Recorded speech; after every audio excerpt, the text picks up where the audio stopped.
Ryan passed away 2017, April 23rd. I wear his bracelet. Frank, his father, made this for me. I made one for myself, but this one's better. So I guess a similar time frame, and I lost like 6 friends in 2017. But Ryan impacted me in a big way because I was struggling with sleep. I was struggling with recurring thoughts, I guess like combat stress. They call it PTSD. But it wasn't really severe for me. It's just that I was always in a high anxiety state, which led to worse sleep, and the sleep led to worse mental condition. So I looked at my challenges with sleep, and it turned out I was struggling with a little bit of sleep apnea. It was mild, but I'm struggling with sleep. I can't get full recovery. I'm a little bit on edge. I'm, still active duty. I'm struggling with a ton of pain. I don't know what my future is. And then Ryan takes his life. And what I saw was a downfall in his health and mental health. I saw him in Spain on a rotator, just drinking alcohol and Ambien, and this is how he was decompressing, using these substances to go to sleep. And then in the morning, it's stimulants to wake up because you didn't get any good sleep. You're not recovered. And so I saw this vicious cycle. What I learned was there's this vicious cycle that a lot of people in the military, and I'm perhaps in law enforcement too, that they fall into, which is this cycle of sedatives to go to sleep and stimulants to wake up. And when you are not getting full recovery on your sleep, not only does it start to put you at higher risk for heart disease and cancer and diabetes and just everything, but the mental starts to slip too. And the relationships at home sometimes can slip too. It's weird how these things start to creep up, and it's just our behavioral habits. And we're like, I don't know why I'm at where I'm at in life. So for me, I saw sleep as a center focus of Ryan's situation. I didn't know for sure if that was it.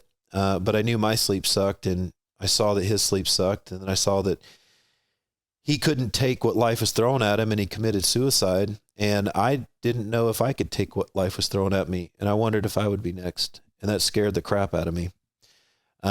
So I wanted to focus on sleep because I thought not only was there the VA and the investigation and people, there's something missing here, right? And TBI was a part of that for all of us in the SEAL teams, but traumatic brain injury. But I wanted to find out, is sleep a thing? Like, is it associated with all this stuff? Like, nobody's talking about sleep. There's nobody teaching us about sleep. We don't talk about it at the VA.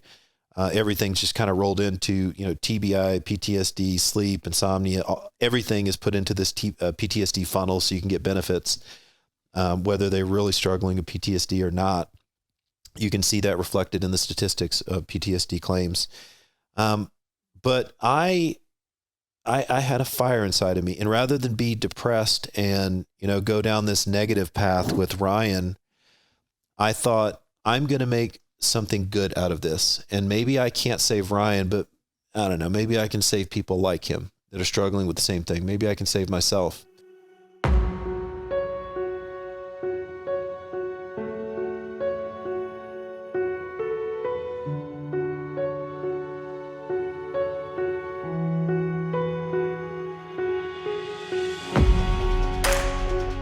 Welcome to the Transition Drill Podcast. I'm your host, Paul Pantiani. I appreciate you taking the time to watch. So let's get into this. Are you trying to incorporate 62 Romeo with athletic events? Because you just came back from South Africa and did the marathon there. Was that your first marathon also? It was. It was my first marathon. We did a little bit of running in the Navy, but I've never done a marathon. You put on your shoes, you get the bib, and you start and finish. I will say that pounding your knees on pavement it was all day for us because I'm slow, but that was painful. The last 5 miles was really something. But you asked the question, is 62 Romeo going to be a part of sports from here on out?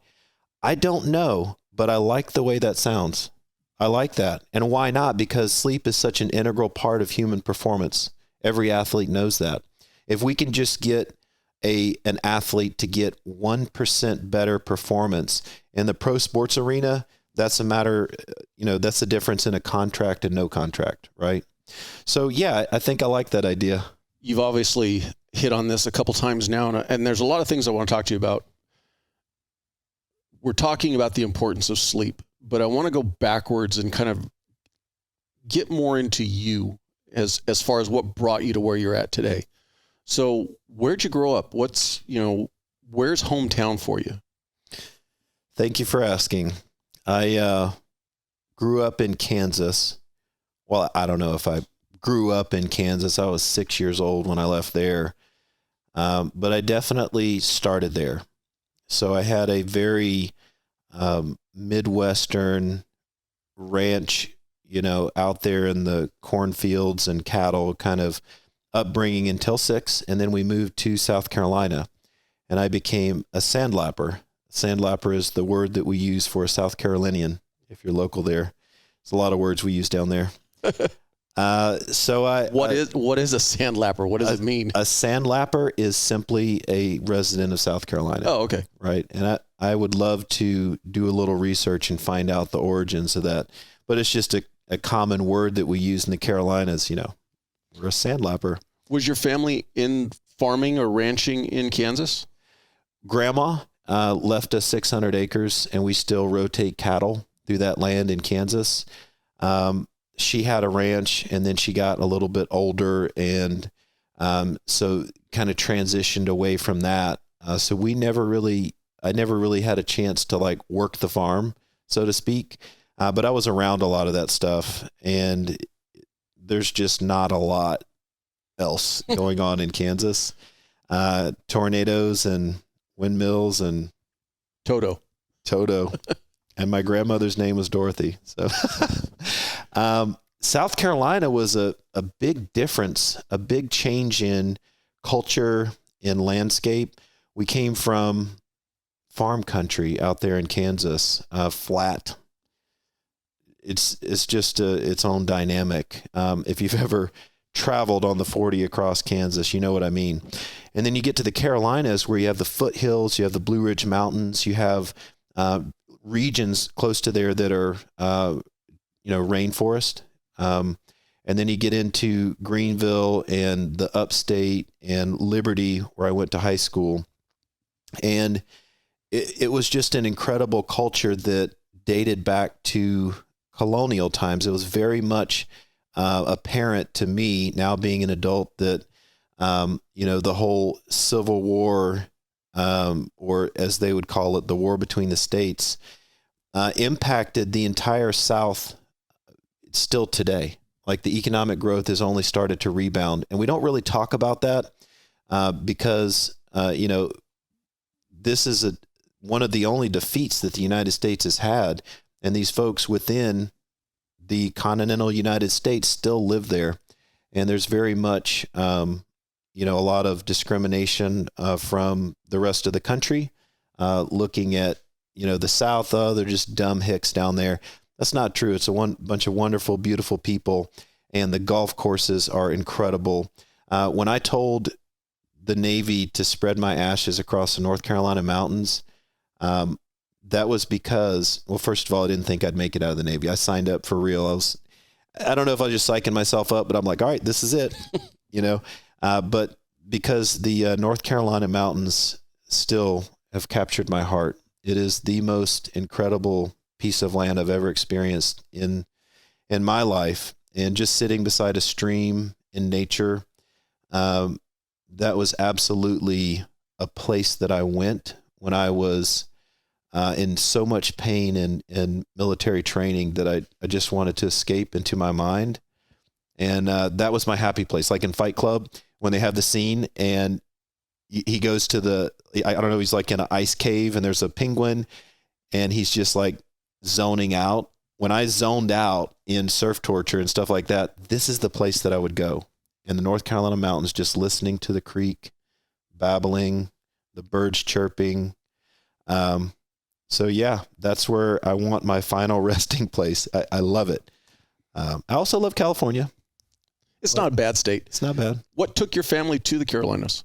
Well, we didn't have any work in Kansas. We were in a small farm town, and my dad was not a farmer. And so he went back to South Carolina because that's where he's from. He grew up in Darlington, which is Darlington, Florence area. That's more low state South Carolina. He did pick tobacco growing up. And so that was kind of his stomping ground. And he wanted to go back to South Carolina to see if he could find work. And so he left. He did find work. And believe it or not, he's still at the same place 35 years later. So Got something said for that, because you're definitely not seeing that anymore these days. no. People don't stick in one place, especially one company, that long. Yeah. It's actually been bought and sold a couple times. And he's still stayed. He's still there. Big family in sense of brothers, sisters? I have a brother and a sister, both younger. Just texted my sister on the way over here. I'm really fortunate to have such good siblings.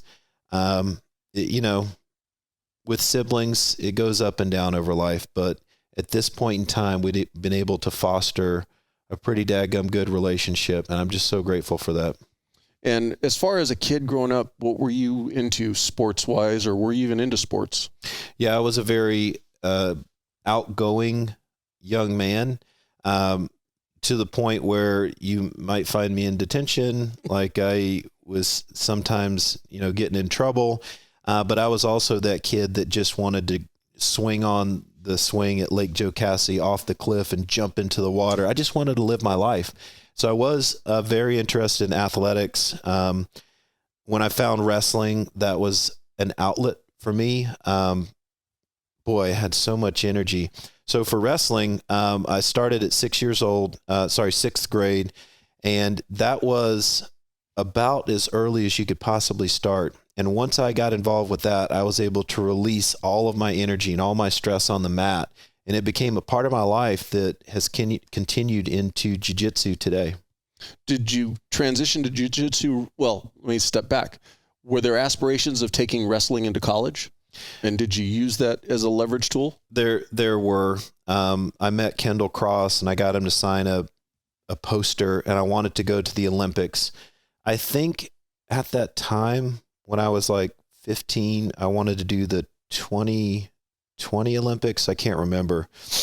But since then, what I found was that after high school, and I went to college for a year for wrestling, and I just dropped out of college because I was a knucklehead and I wasn't focused on grades at all. My grades dropped and I just left. I probably should have joined the military, truthfully.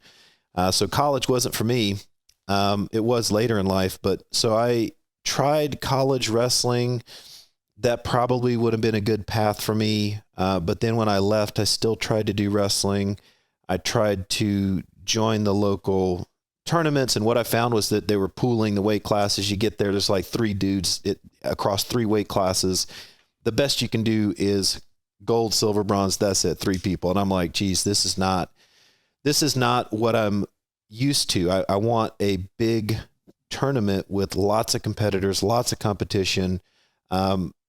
Maybe selfishly, I enjoyed that adrenaline rush, but when I found jiu-jitsu, what I saw was a sport that you could feel the energy. You could see the mats. It kind of smelled the same.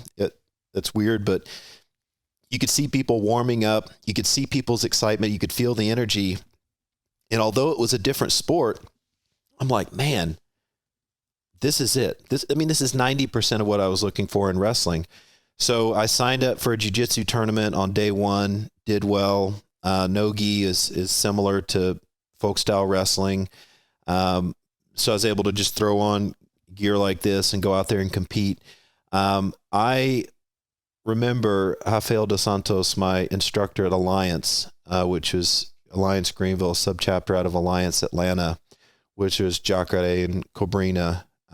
So that was definitely the place to be at the time.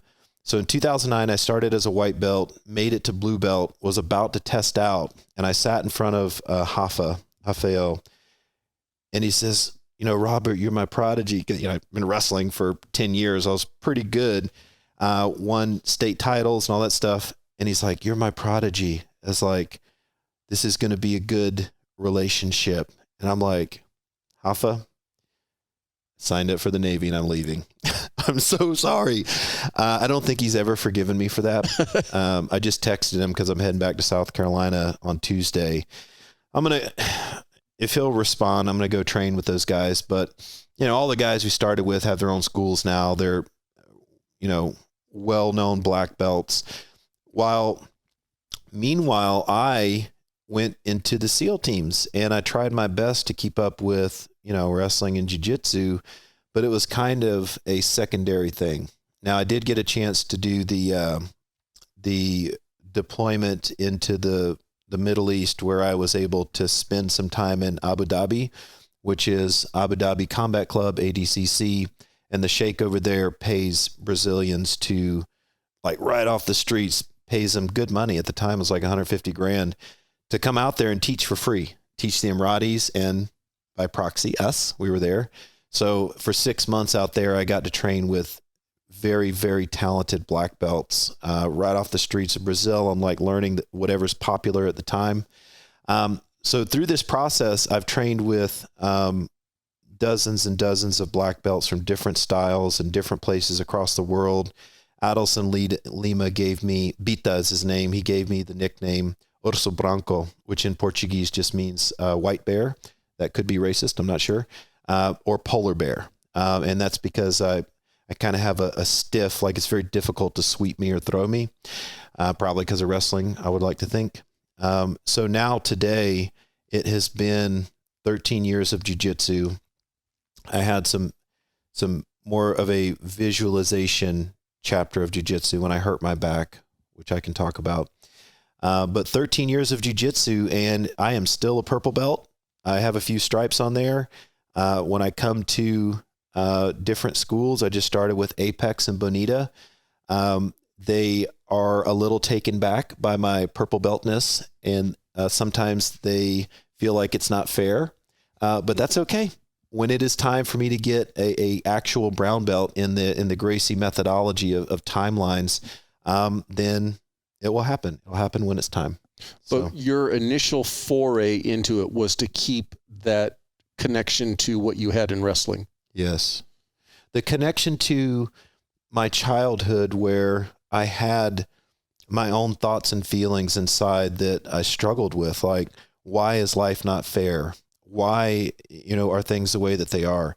And you internalize these things, and I had all this energy, and then I find this outlet with wrestling, and I'm able to just burn down my energy. But at the same time, I find fulfillment and gratification in the process of physical exercise. I probably enjoy a little bit of healthy pain, which I think is natural for people that successfully navigate the BUDS training and SEAL teams. You must like pain, I guess. But then beyond that, 25 years in grappling, I feel like I've really embraced the physical aspect of wrestling and jiu-jitsu, much in the way that people probably embrace yoga, as a part of body movement, mind, body, spirit, personal development. This journey is very philosophical for me. And I've looked at my own defeats, my own desires to win, whether or not that is something that I should be desiring. Should I have the desire to dominate other people, or is that just an aspect of my ego that I'm struggling with? How can I navigate through these challenging jiu-jitsu positions successfully without without trying to hurt my opponent, but while still winning this chess match? So at the same time, I look at the longevity of my life. Like I mentioned earlier, it's said that your age or how old you are really relates to how flexible your spine is. And I feel like jiu-jitsu really gives us an opportunity to stretch out the back and get in positions that might be uncomfortable as normal Homo sapiens walking around, And I take that to the nth degree. Except when you're getting smashed. Oh my gosh. Oh. And your spine's collapsed down to a third of its size. As for you, Joe, for smashing me the other day, like a month ago, my buddy Joe tripped me and knocked the wind out of me. Joe Sarapacello. Thanks, buddy. Staying along this line, though, you said something about the philosophical, and in your social media postings, you talk a lot about the Stoicism and philosophy. Has that always been a part of you, or did that come to you later in life? I'm 41 now. I'll be 42 this next summer. I've lived many lives. There's different chapters of my life that there's a clear line, but it's only been recently that I have been able to transcend not only the societal narrative, but the egotistical narrative that in survival mode, in growing up, that I've cast upon my own life. And for all of us, we filter the entire world through our perception, and our perception is heavily guided by our belief structure and how we look at things. And so when I say transcended beyond this societal narrative, what I mean is that I got out of the rat race. I got out of, if you remember with Morpheus, when he gave Neo the blue pill or the red pill in the Matrix, I got out of the Matrix, right? And I realized that not only am I going to die and it's okay, but along this process, if I get caught up in the little things, especially things that are aimed to make me angry, or I feel like life is not treating me fairly, then I'm really missing the point of life, which is to live it and enjoy it and be present right here with you. So that's where I'm at now. And so I spent a lot of time pondering philosophy and how should I live my life. I have a few different existential crises within my life. For example, one of my goals, especially with all the nonprofit work that I do now, is I want to give back and I want to help people. But is that, if we want to pose a philosophical question, is that to help people? Because much of life is out of my control and much of it is already sort of predestined, depending on what your belief structure is. So am I just shoveling sand on the tide? Is this really an effort for me to stroke my own egotistical, efforts to say that I'm doing a good job, I'm helping a bunch of people? Or does it really make a difference? Does it really matter? Am I able to move the needle and change the world? Or is everything just what God has planned for us and it's really a futile effort? And so I would like to think that the efforts that I make, which I will continue, I'd like to think that they do make a difference. I'd like to think that we do need to help our fellow man and woman. I do think that we need to take care of our earth, and we do need to try while we have the faculties. But these are the things that I chew on, right? I don't drink. I don't do drugs. I exercise every day. I try to get sunlight. I try to live my life in the present, in the moment, because we don't know when our last second will be. The time clock is ticking, and I don't mean to be morbid or dark in saying that, but it's just true. And so I want to appreciate you, and I want to appreciate California and everything that we have going on right now, because that's the only way to be, right? You bring up a great point, though, because I think for many of us, when we think about doing good or doing something for somebody else, there is that selfish side that I want affirmation of what I've done. I want somebody else to acknowledge that I did something good for somebody else. And so I could see how you could get mired in that. Well, if I'm not helping 10,000 people, am I succeeding? I only look at it as, if you help one person today, then you've succeeded, because if you didn't try to help anybody, then that one person wouldn't have been helped, is the way I kind of look at it. I love that. So that's great. Take that for what it's worth. I mean, I see where, in talking to you, where you want your vision to grow to, but always remember, it's just that one person whose life you changed. It's so funny because I've been trying to be successful in the sleep space because I'm so passionate about it. We lost Ryan Larkin. But the more I tried, I've been working on this for, I think, 5.5 years. I looked at the calendar the other day. But the more I try, the harder it is. And I feel like sometimes I'm going against the grain.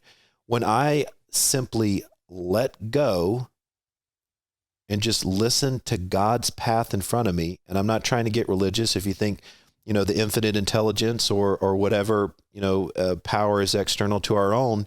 But when I let go and I just trusted and I just started going with the flow, just letting it happen naturally, organically, going with what seemed right to me, making every decision based on what I thought was the right decision, not like what's right for me or what's right for the organization or how can we get ahead. Everything really started to take off. And I love that because it's so much easier. It's so much stress. But I did want to say something about healers and about people who are I wonder if you can get addicted to helping people. Is that a thing? I would definitely think that it's like anything else. If you get satisfaction from it, then of course it could become addictive. Yeah. So what about the people? I agree with you. What about the people who are helping others to the extent that they forget to help themselves? They forget to take care of themselves. Wouldn't you say, though, that that's almost human nature? Think of a parent. Think of a parent who, for no better term, they have to suspend selfishness. Let's take a family that's struggling financially, and there's a limited amount of food. I guarantee you every one of those parents will go hungry before their kids do. So in a sense, I do believe that it's part of our natural DNA when we put ourselves in that mode of taking care of others, we do suspend taking care of ourselves. It's very easy to overlook ourselves first, and that's the balancing act. That I've used the analogy of, but if you're on an airplane and they say, when the pressure drops and the mask falls, who do you take care of first? You have to take care of yourself before you can take care of anybody else. So it is a yin and a yang, but I do think that it's human nature. When we put ourselves in a take care of others mode, we shut down our take care of ourselves mode. That's true. That's true. And I think that there's all something that I hope we would sacrifice that's greater than ourselves, our kids. Absolutely. I would do anything for my kids. And it's the same thing with sleep. 62 Romeo, we do a bunch of sleep stuff. It is what it is. You're never going to get a perfect night's sleep. And if that's the goal, then you're just setting yourself up for failure every day. And there's a whole psychological aspect to that, right? But if we just accept the fact that we're never going to get perfect sleep, then we just try our best to get consistent sleep, and we try to have better sleep practices and stuff like that. But when we look at, should I sacrifice myself? I mean, like, we all have to make these choices. And some choices are just like, hey, I really like having a glass of wine before bed. There's studies that show that it helps out my heart. But we know that alcohol is a toxin, and it doesn't help your sleep in any way. It hurts your life. But with wine, it tastes really good. It tastes so good. We're in the valley. We should, just a little bit won't hurt, right? But, we make these choices, right? Live your life. What's the point in being perfect and trying to be perfect? If you want to drink a little bit of wine and that's your thing, this is your life. And it is short, and you should enjoy it. You have to know what you're doing. I guess you don't have to, but that's what we're at. It's like, hey, we're not going to tell you what to do, but let's talk about the impacts of alcohol on your body. And if this is the choice that you want to make, then that's the choice that you make. But just know that your sleep might suffer. Don't complain about not getting good sleep because you want to drink so much or whatever. So that reminds me of, the sacrifice of food and of sleep for our children. We're always going to make sacrifices, right? So maybe we should just choose carefully which sacrifices we make. Let's walk you backwards a little bit. You mentioned getting out of, what year did you graduate high school? 99. 99. And you went to college for 1 year. I did. What was your plans for your future coming out of high school? Did you have a goal in mind? Were you single focused on wrestling, and when your grades kind of fell, that went away? I mean, what were you looking at for your future? Oh boy, I love that question. I have not reflected on those times in a while. So thanks for bringing that up. As I was leaving high school, I was reading, of course I was a wrestler and I was 3-letter athlete and all that stuff. And I wanted to be a wrestler in the Olympics and all that. But outside of all that, I was reading books like Think and Grow Rich by Napoleon Hill, How to Win Friends and Influence People by Dale Carnegie. And then I ran into Robert Kiyosaki and his book on Rich Dad, Poor Dad. And these books at, 16, 17, I graduated to 17, really shifted and shaped my thinking. It's like, wow, we talk about the secret and the power of now and all these different things. Like, I think in essence, it was about finding success through the power of intention and manifesting your future. And that part fascinated me, still does today. And I believe like some of these shifts I've had more recently prove it. It proves it. But at the time, I wanted to be an entrepreneur. I wanted to be successful. I wanted to either have real estate or a business or something. And the whole world was at my fingertips, as I'm sure a lot of us felt at 16 and 17 years old. So I did want to be in business, but I didn't even know how to be a man. I'm like still trying to figure myself out. So I went to college, dropped out, I was a little bit of a knucklehead. I didn't know which direction I was going, but whatever direction it was, I was going full speed. And so when I came back to Greenville, South Carolina. Where'd you start going to college at? In Oskaloosa, Iowa, at William Penn University. Met some great friends up there. And I made it a year before my grades started to suffer. Ran up credit card debt. Like everything that you're not supposed to do. You did it. I did it. But it was in Iowa, so I'm assuming it's a college. It's a wrestling college. Yeah. I went there for wrestling. Yeah, that was the deal. I mean, optimally, I would have went for the Hawkeyes or something like that. But I had a rough senior year in high school. Actually, digressed in my wrestling progress, and so had kind of a hiccup jumping into college. But I went to a college, first generation college student. My parents couldn't tell me about student loans. They couldn't tell me about attending school or doing well in school. So I'm kind of just doing it. Were your parents pushing college? No, they weren't pushing college, and they weren't very engaged in the educational space. And they just really didn't have a lot to say about it. They hadn't pursued that in any way personally for themselves. They, blue collar people, good people. They're still married today. I feel like a lot of us in the United States could learn from that. But at the same time, I'm on my own. I didn't have any mentors. I really could have used some mentors in many different aspects of life. But the way that you learn when you don't have mentors is that you fail over and over again. And the one strength that I've had that I'm so grateful for is that I have always had the ability to face my fears. And we all have fears, some of them more visceral than others.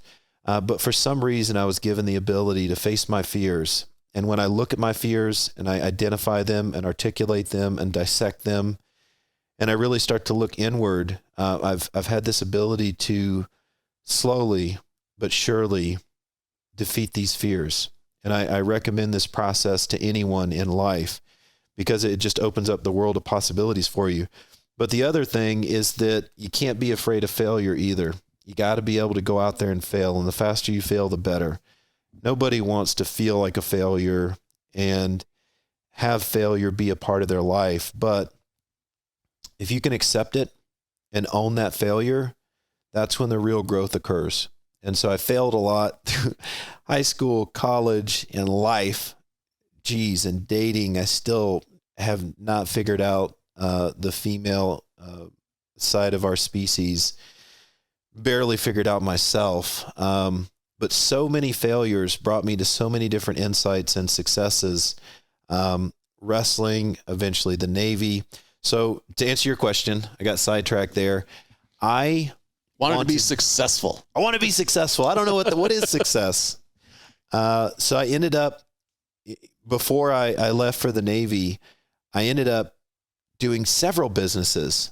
I started in a network marketing agency that turned out to be a fraudulent scam that was under federal indictment. And I got a class action lawsuit thing in the mail long after I had convinced all my friends and family to give me exorbitant amounts of money in this health product, this great thing that I was so sold on at the time. Very convincing group of people. Learned a lot there. And then I did insurance. We started an insurance brokerage. My cousin was 7 years older than me. I really looked up to him. We actually kind of looked alike. Knowing your background in law enforcement, I will not confirm or deny whether or not I used his ID to get into. I'm sure anywhere. the statute has run out by now. And he's dead. He died after we built an incredible insurance brokerage. He passed away in a car accident. But I'm sorry to hear that. I cried, but that really, I think, was the first step in becoming a man. Acknowledging what had happened, because I think I was like 22 or something like that. But we built a successful business. I was kind of riding more on his coattails, him being 7 years older than me. We helped a lot of people in North Carolina, South Carolina. I really felt compassion. It was Medicare supplement insurance. So I felt compassion towards these retired folks. And you learn a lot sitting down, talking with the old folks. They all have stories. So yeah, AJ passed away. So I didn't continue in the insurance business after that. I was actually kind of, I think I was a little traumatized from the entire thing. I ended up going into the bar business and working with a guy. I was working at the door of a bar, which was definitely a step away from a very successful insurance business that was lucrative, and we wore business suits, to now here I am working at a martini bar. So it wasn't very long, but also part of that was me in mourning and in recovery from the whole thing, and not having any rules. I just kind of did whatever I wanted. So I was drifting, and it didn't take long before I started another business within this organization. I did promotions. I worked with alcohol purveyors and built this whole team. And that was fun. But then I kind of was like, oh, I need to get out of there's too much drinking going on around here. I had to get out of that. And so I started selling hot dogs outside of the bar that I was working at. And the city of Greenville, I apologize. Yes, I was staying open late night when you told me not to. But it was based on a bet with Omar Naji. He was the bar owner and great, awesome guy.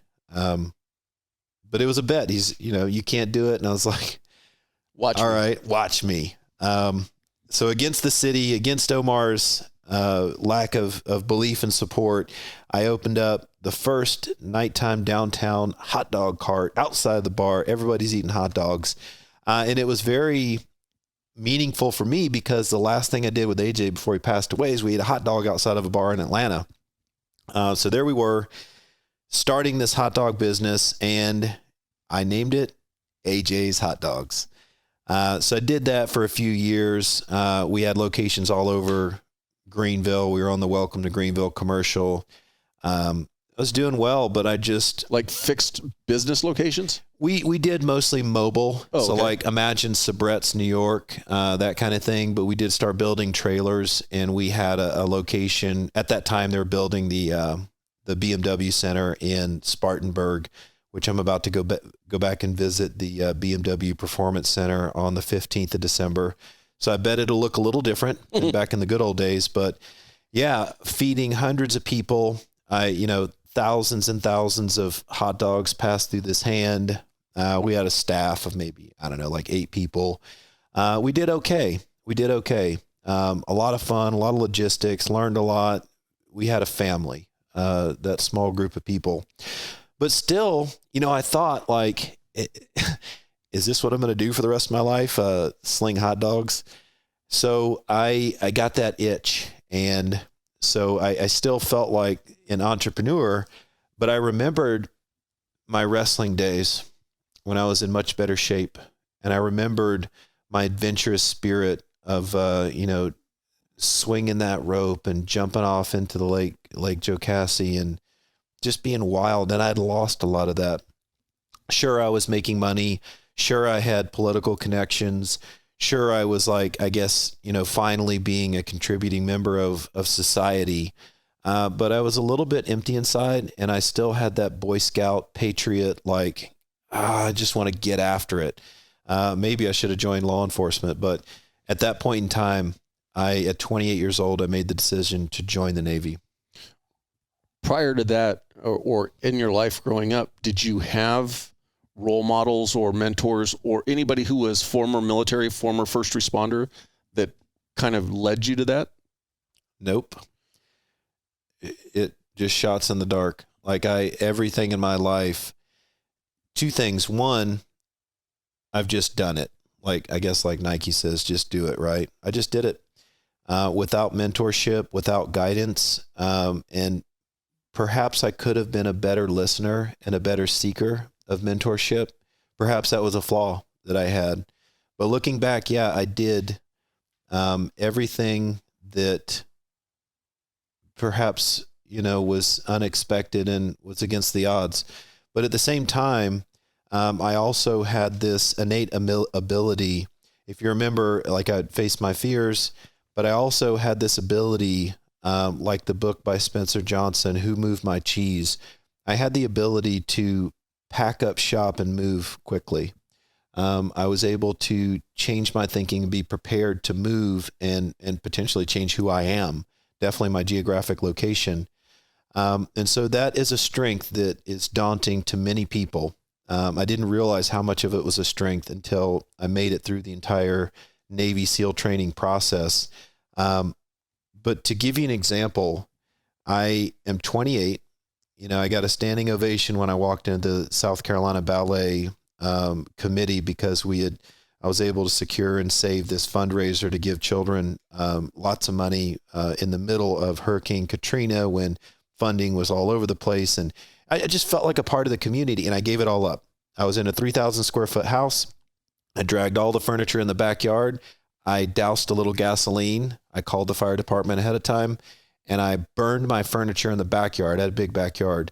And I turned my house into a training camp, and I changed my entire life on a dream. And I began training. We would do things like thousands, which is just 1,000 push-ups. We do sets of 100 push-ups, 100 sit-ups. I couldn't do more than 20 pull-ups. We do 20 pull-ups, so 200 pull-ups total. And that was, high volume stuff, but we just trained and instantly found this obsession. And perhaps there was an addiction to this obsessive training that I just really loved. But I was able to change everything in my life and give up, basically transform into a different modality, maybe even a different person, and just move on and not look back. And there's consequences to that, but I don't think many people can do that. Was this before or after you made the decision to go into the Navy? I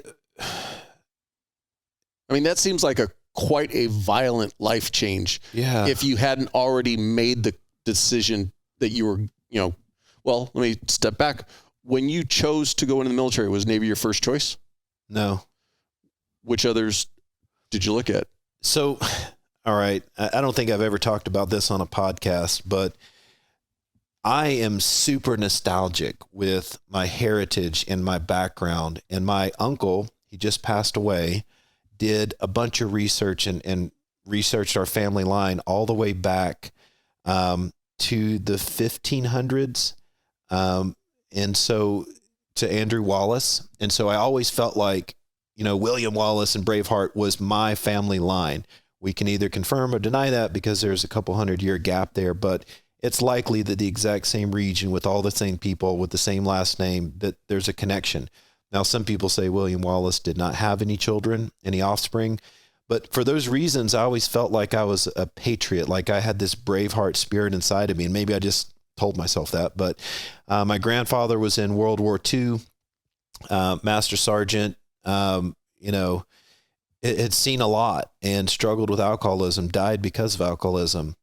So there was a very, very patriotic tone to my family. My father skipped that generation. He kind of went through the hippy dippy kind of, phase in the 60s and 70s. And then it came to my brother and I always wanted to join the military and be a patriot. I believe in my country, but my brother, who was 4 years younger than me, joined right out of high school before I did. And he had the bravery and the guts. And I was so, just taken back by the whole thing. Like, wow, I'm just so proud of him. He signed an open contract and he graduated in 2003. So this was right after everything popped off. He signed an open contract in the Marine Corps. It's like, geez, you can't have bigger, than that. And so I'm looking at it like, man, and I always had these weird dreams of like losing my brother and needing to be there to protect him, and I couldn't protect him. We all have weird dreams, but like just the ability to save him, like, falling out of my grasp. And so this had been culminating in my mind for years. I always wanted to join, but maybe I was too chicken, or maybe I was too selfish. Maybe I wanted to be an entrepreneur. I don't know. I mean, like dudes that were chiefs when I got in, E7s that were my same age were like, dude, why didn't you join in 1999 when you got out of high school and the war popped off? And the answer was, I don't know. I wasn't even thinking about that. So it was always one of those things, we have these silos in our brain of, one day maybe I'd like to do this.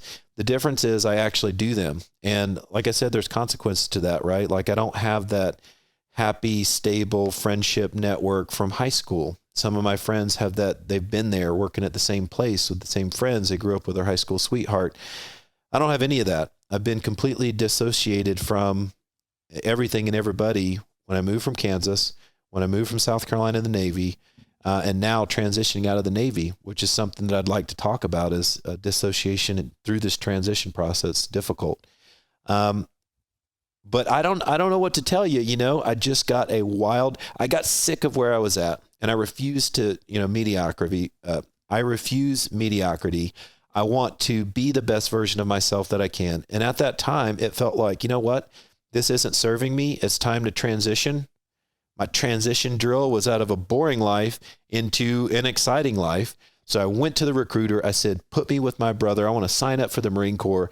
And they said, no, we're full. I was like, you don't even want to see my, if this was a movie, scores. It was climaxing. Yes. No, we don't have a room. Next. Well, for whatever reason, I guess, let's see, when was that? I joined in 2000. I signed the debt paperwork in 2009. So I had started talking to them in early 2009, maybe 2008. I can't remember. Maybe the Marine Corps was 2008, but I think there was something in 2006 to 2008 that was going on in our country. Maybe there's a real estate market crash. I can't remember, but everybody was signing up for the Marine Corps or the military in general. Everybody, there was an economic downturn. The recruiters were laughing their way home because, they have quotas, right? So they were booked. They were full. They had met all their quotas for the entire year by August. And so I went in and I signed up and they said no. And so I went to another recruiter and I said no. And I had my brother come with me and they said no. And so I said, okay. So I went to the Navy and I... Probably right next door? Right next door. Right next door. He's like, oh, yeah, okay, I'll go over here.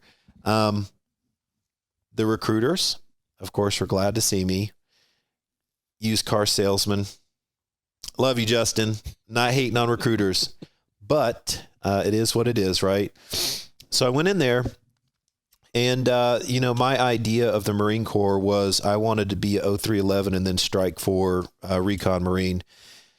And that would have been a cool lifestyle. And I've heard stories that those guys do some pretty cool work. But So special operations was kind of in your wheelhouse or in your mindset where you wanted to end up? Well, why not? I'm a state champion in wrestling. I go big or go home. It's like, of course, in my little monkey brain, I think I have to go special forces. Why would I go regular military? I respect the regular military and I honor that. And I see a lot of maybe I can humble myself a little bit, but at the time I'm like, nah, I'm going all in. right? 0311, I'm going to strike for Recon Marine, which would be a 0321. And I'm researching it, and I'm like, oh, they don't want me. That I already made the decision. I don't understand. You don't want to do what I want you to do, Marine Corps. Imagine that. So you're not going along with my plan. Yeah, Marine Corps, you will go with my plan. Yeah, not so much. And I have more on that too, because that was a rude awakening. That was a tough pill to swallow when my ego got put in place and checked when I finally arrived in the military. The Navy was, it wasn't necessarily a second choice. It's just that I wanted to serve with my brother in the Marine Corps because I was so proud of what he did. And so I went next door to the Navy. It's like, all right, well, I guess I can look out for the SEAL teams. You know, who knows? Probably not going to make it because nobody makes it. So maybe I'll be a corpsman, and there's a career with that, and I can be a nurse when I get out. I'm looking at career paths, like they'll give me college benefits. I'm like, actually, this might not be a bad deal. Like I can get the VA, the GI Bill and all that stuff. So the Navy was really talking my language. They're like, yeah, we're going to hook you up with college. Meanwhile, they're in the back laughing at me like this freaking clown is going to sign up for a SEAL contract. It's like, yeah, buddy, you'll make it for sure. And they were giving $40,000 bonus. I'm like, cha-ching. So I signed the paperwork. They required me to finish a PST, I think they call it, physical standards test or whatever. I am lucky and gifted enough that I went in there, just crushed the PST, never swam a day in my life. I just went in there and I'm just moving water, and somehow I got like a 10:30 on the swim, which I think is the cutoff's 11 minutes or something like that. I did learn how to swim and cut down that time. Swimming is all about technique, but I had the physical prowess enough to crush the swim, push-ups, sit-ups, no problem. I ran like a 7:30 on a 1.5 miles, first try, and they're like, oh, okay. Yep. SEAL contract. So through all the business ventures and the hot dog sales, were you still working out a lot? I had my ups and downs. I had some weight gain with the alcohol and the hot dog business. I had shocker. Thank goodness I don't eat hot dogs and drink alcohol anymore. And look how boring your life is. My life is so good right now. And the funny thing is, I probably shouldn't talk about some of the bad things that are going on around me and our wonderful podcast here, but nothing's ever going to be perfect in the world, but my life is so good right now. And yeah, at 18 to 21, you know, I was definitely in peak physical condition. I could run forever and never get tired. Won all-state and cross country. I felt like I could do anything. And so, yeah, I would have these ebbs and flows of physical fitness and, you know, taking care of myself. And I kind of just tried to do it all. I tried to do everything. I was still competing in jiu-jitsu. I was still running in foot races. So I was still staying in pretty good shape, but you know, obviously if you make the commitment to sign up for the SEAL teams and you want to take it seriously, you would increase the volume of exercise. Some of the advantages I had going into the Navy were that I was a runner and I had not done a marathon, but I had done enough long distance to really build up my capillaries and the waste removal process, the lactic acid removal process that will really get you when you're, you know, hammering 20 miles a day on foot. Your body has to be able to move that blood and recover. So even at 28, I was able to kind of keep up with all the running and the volume. When the football teams go out to the 1-day hell week, it's so painful because they're sweating and they're standing like, oh, they're on the video camera like, oh, I did it. I finished 1 day of hell week. And I'm like, man, 3 months in, tell me that. 3 months in, when you've had injury after injury after injury and fatigue management and just dehydration and, oh my gosh. And then you still have to pick up that heavy log. You still have to run down the beach. You still have to go get wet and sandy. Now talk to me. 1 day? Are you kidding me? At 28, did you feel old? Oh yeah. going in at that point? Yeah. There's no way I would do it now. 28, I was able to do it and I was smarter. But I definitely was sucking wind. I drank a ton of water. I did a ton of stretching. I really spent a tremendous amount of time, prepping my body every day when we got downtime. Whereas, some other people, Tyler O, I will not say the rest of your last name, but I was so jealous of you. It looked like after Hell Week, it looked like nothing even happened to him. He's like, I forget how old he was. I think 20. It's crazy to think though, that 8 years difference, but at that level of training, you might as well be 50 years difference. Yeah. It was so brutal. I was thinking like, what in the world have I gotten myself into? And I didn't know. I'm such an idiot. Like I just didn't I didn't do enough research. I really did not know what I was getting into.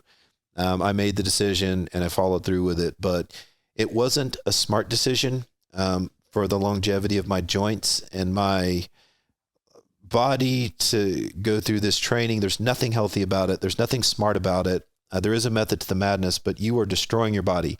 There's no question about it. You're not like training for the Olympics. Oh, let's do a rest period and then do another set. It's like, no, you're going to hammer yourself through pain, blood, spit, broken bones, pulled hamstrings, ripped tendons, and either you're going to make it or you're not. Your body's going to hold up or it's not.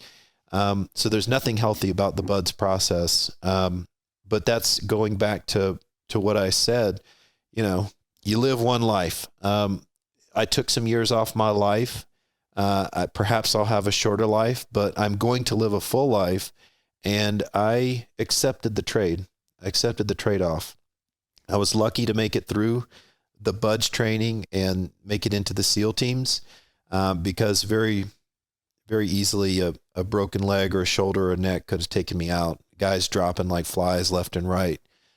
So I feel fortunate. There's no regrets. And now I have all these cool experiences being in the SEAL teams.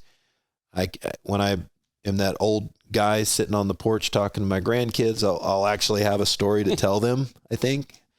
Yeah. Start with selling hot dogs first though.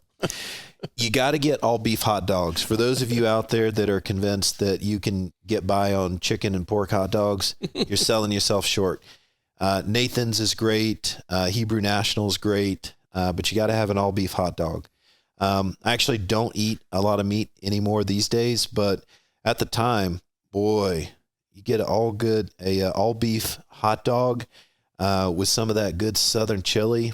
Our recipe we never entered any contest, but that was the ticket. I can just see your grandkids now. Yeah, Grandpa, we heard you sold hot dogs. Tell us something else. Yeah. So you've laid out that you were somebody who could pick up and change your life, drop of a hat. It is part of your DNA, so to speak. Yeah. So going into the military, well, I always have a side note to this. Going in, did you think it was going to be a career? And with that, what was your brother telling you the military? What were you getting from your brother? Was he selling the military or was he like, dude, wrong decision? My brother loves the Marine Corps, and he gave me a lot of good advice about being a good Marine. However, I wasn't joining to be a Marine, and there was very little in common other than officer, enlisted, and structure. There was very little in common that we had because I was going into a special forces unit. So to be perfectly honest with you, I had no idea what I was getting myself into. I was so ignorant of the reality, both in how hard it was going to be. And this might sound crazy, but I literally just signed up to go to war, kill terrorists, and die. I did not expect to make it out.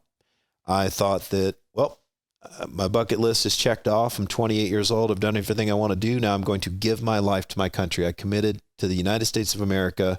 Here's my life. Put me where you think I should be. It still came with a little bit of ego. And I realize that now, that I showed up thinking that I should get the great mission and that I am great, coming from a small town, successful wrestler. I'm great. Put me in, coach. But in reality, I was a small fish in a big pond when I made that transition. And it was a rude awakening that I would not be a tier 1 asset, that I would not be going on. And in my mind, part of what kept me going on this mission was I had a dream. And I was always very good at visualization, but this was just literally making stuff up in my head. And I had a dream that I would be on this mission, and I'd jump out of a helicopter or a plane. I'm skydiving into the ocean. I splash. I'm swimming in. I low crawl on the beach so the enemy doesn't see me.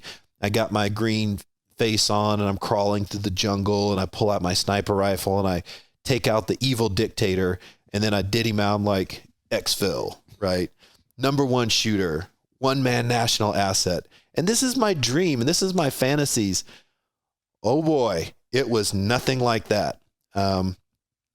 Mark, who was, Mark, no last names. Mark was my jiu-jitsu coach and also one of my chiefs in the SEAL teams. And he told me, if you join to make a difference, you're an idiot. It's like, because the only thing you're going to do is exactly what you're told. If you want to make a difference, you should have joined the Peace Corps. And that wasn't him being difficult on me. It was him just telling me the reality. And I learned that in a very real way downrange, that we weren't, of course, we saved lives. We helped eliminate threats. But we weren't there for our own personal cause. We weren't there to, necessarily make the world a better place.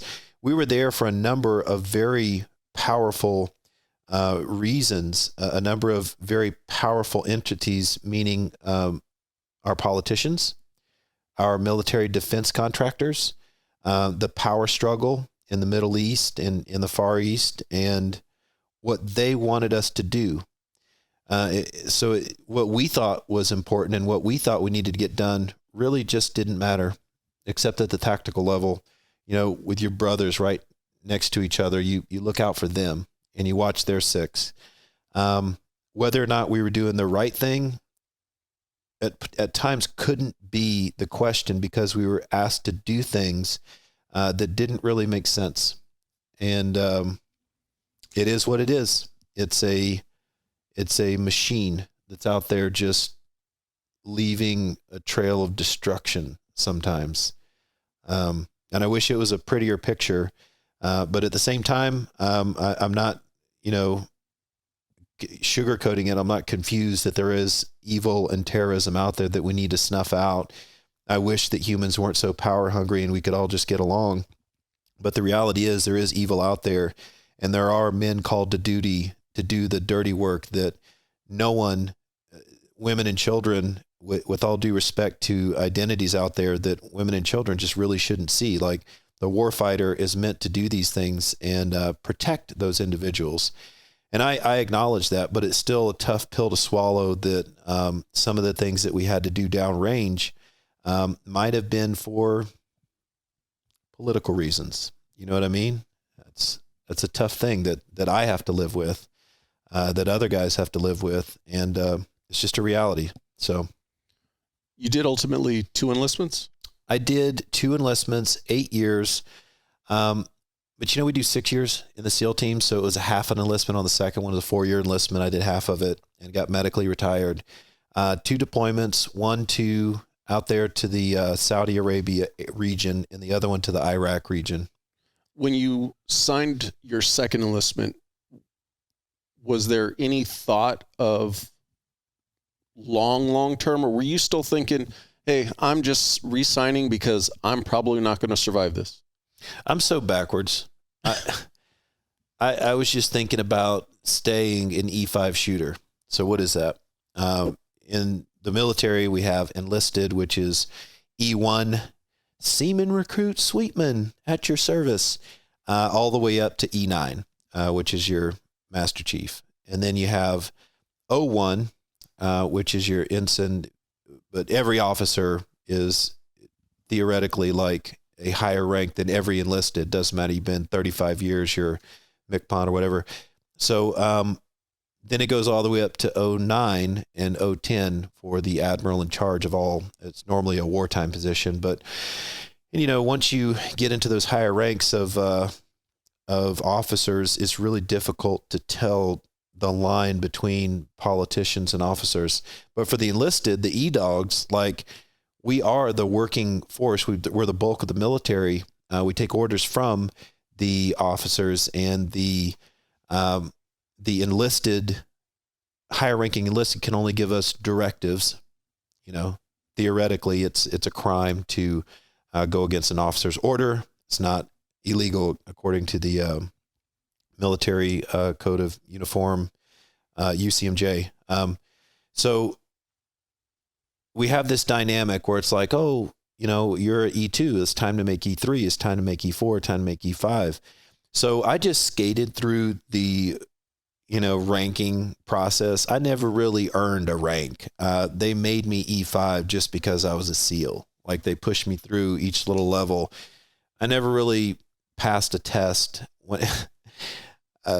This is embarrassing, but I just go in there and I just one line the test. I didn't care about advancing, because I saw the writing on the wall where it's like, yes, I do love what I'm doing, but they want me to do all this work and get to an E6 so I can be a leader of enlisted. Like, if I wanted to be a leader, I would have been an officer. I would have signed up for the ranks of officer. But all I wanted to do was be that Boy Scout, to be that warfighter. I wanted to go out there and get after it. And so the E5 shooter is, petty officer, first class, second class, third class is E6, E5, E4. I made it to E5 rank without really trying. And to make it to E6 meant that now I'm striking for petty officer first class. That means now I'm going to be a LPO, which is kind of like a team captain. And then in LPO, now doing all your wickets and all your schools so you can make chief, and then you're a chief and you're at the ops command, and then you get your chief tour and you're the chief of the platoon for that deployment. And I'm like, I don't care. Like, I ran a couple of businesses before I got in. I just want to stay behind the trigger. So the key to the E5 mafia and the E5 shooter is that you're not an E4, so you don't have, you're not getting stepped on as much, but you're not at E6. You don't really have any responsibility, so you can kind of skate through, like, not doing too much, not too much responsibility. And so that is the sweet spot in the SEAL teams. Ask any Master Chief, is like, oh man, E5 shooter, that's the best life. Not that much responsibility. You get to stay on the gun. You're going on deployment. You're doing the work. You're getting your hands dirty with whatever it is. And that's the life. That's the life you want. Once you get on khakis and you're sitting behind a desk doing paperwork, you're like, oh man, I didn't sign up for this part of it. Yeah. Yeah. I'm sure there's mentalities like that in your line too. Yeah. It's, in the first responder world, and I can speak from the law enforcement side, there are a lot of guys who want to do their careers as a road dog. Just leave me alone. Let me be on patrol. Don't ask me to take the sergeant's test. I don't want to be in charge of a shift. I don't want to be sitting behind a desk, doing evaluations or signing time cards. I just want to be out there doing police work. So it's very much the same way. Same. I'm a road dog. So coming to the end of your career then in the Navy, there's two aspects. You've hit on your injury, and then you lost a friend that I will loosely, because I don't want to take the words out of your mouth, but the sleep deprivation was probably a huge impact on him taking his life. I'd like you to talk about your injury, and then I'd like you to talk about Ryan. Did your injury occur first, or did Ryan's suicide occur first? That is a really great question. My injury occurred in training, and I broke the little pieces off my back, and I had a subluxation, a spondylolisthesis, and the L4 S5, a grade 2, to where it was thought that it would continue to degenerate, and it would sever my spine. In tremendous amount of pain, radiculopathy, sciatica, couldn't get out of bed, couldn't be functional, and that was completely debilitating. I was on the surgery table and they said, we're going to do a 3-level spinal fusion. I talked to my master chief. He's like, yeah, dude, I got some of the same stuff. Just do the surgery. And I talked to the surgeon and I asked him, I said, tell me about this surgery. Like, what are we going to do? It's like, well, we can go in from the stomach or we can go in from the back. We're going to put scaffolding around this vertebrae that's giving you a hard time, because what I'm talking about grade 2 is one vertebrae is 50% over the other vertebrae. Like, we're getting there, right? And that's in the middle, like we're not good. And I said, okay, so you're going to, cause I grew up with chiropractors. It's like, you're going to pop it back into place, right? We're going to align the spine and then we'll freeze it. Right? He's like, no, we don't do that. I was like, that seems logical. Why would we do that? Yeah. I'm like, no, I'm not doing this. So I walked off the surgery table. How many years into your Navy career are you at this point? I was at about the 6-year mark, I believe. And then it was transitioned to a training command. So I re-enlisted, went to a training command, took a knee. I told the master chief, I was like, I'm not doing the surgery. I'm going to go take a knee because I'm just slowing down the guys. I was like, was your intention to try to rehabilitate the back and get back into the game? Yeah. I was going to try to rehabilitate the back. So at that point in time, I was still struggling with everything, and it took a couple of years to mentally kind of get in the right mindset for healing. But as I transitioned through, the training command where I was teaching, I was kind of starting to figure it out, but the training command was, my entire military career was so fast paced. There was one year that I didn't get a single day off. And then I went to my senior chief and I'm like, yeah, can I please have Christmas off? And he's like, you haven't got a day off? I was like, let me talk to your chief. But it's just crazy because there's so much work. And so I really didn't find respite and a path forward to heal myself until after they basically kicked me out of the Navy. They gave me a medical retirement. They gave me the boot because I couldn't meet the physical fitness standards of the SEAL teams. I mean, it's not easy. Like, I knew I was slowing down my team. I knew I was dragging my feet and my butt and whatever else. And I was just in pain all the time. So when I left, I transitioned out and I started on my own path of, seeking, no fear. Let's go out and do it ourselves.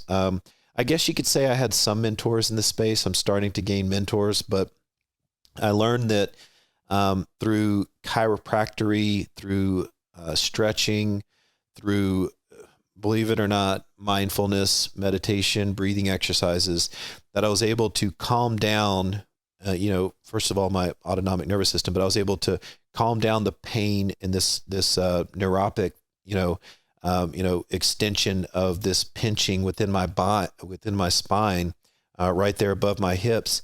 And eventually I got my hip flexors, my whole back loosened up, and I started core strengthening. And I would like to go see an x-ray today, because I have pretty much eliminated all the pain. I have full mobility.